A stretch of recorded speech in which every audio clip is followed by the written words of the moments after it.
If I've learned anything over the last couple of years, it's that entrepreneurs are built, not born.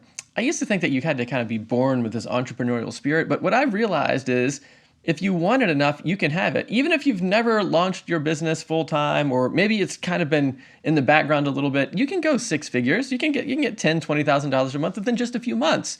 And that's awesome, especially now that the environment is such that everybody needs to be focusing at least partially on their online aspect of their business.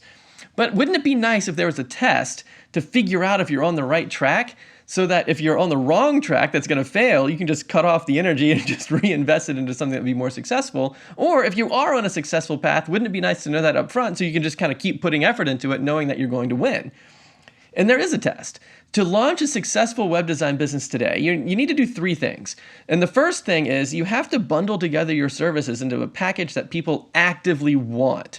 That's not the same thing as listing services that people might need. It has to be something that people actively want.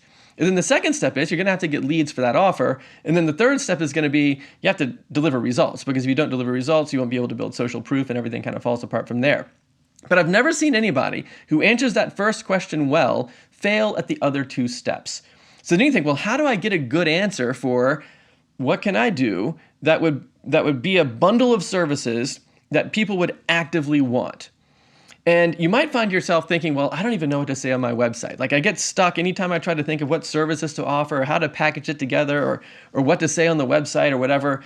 I just get writer's block and I don't know what to say. And almost every time that happens, it's because the audience is too broad. And you do this common factor analysis across all of the potential types of leads you might get, and you realize, well, gosh, there aren't any common factors. And so now I don't know what to say because the audience is too broad. So what you need to do is you have to scope it down and create a tool with a purpose, right? So like you don't just narrow your audience down and pick a niche for the sake of limiting who you can work with. The point of narrowing the audience is so that you can create a tool with a purpose, right? So like if I said, hey, build me a tool that does everything, what would it look like? Well, you'd be like, I don't know what it should look like. I'd have to figure out what it's supposed to do and who it's for so I could know what to build. And of course, that's true. And so you think about, well, what about a hammer? Like if you have a hammer, well, the hammer has a particular shape because of the function, right? The hammer is designed to hit nails. You can't eat the hammer, right? So you're limiting the audience of the people that want the hammer to people that want to hit nails with it, right?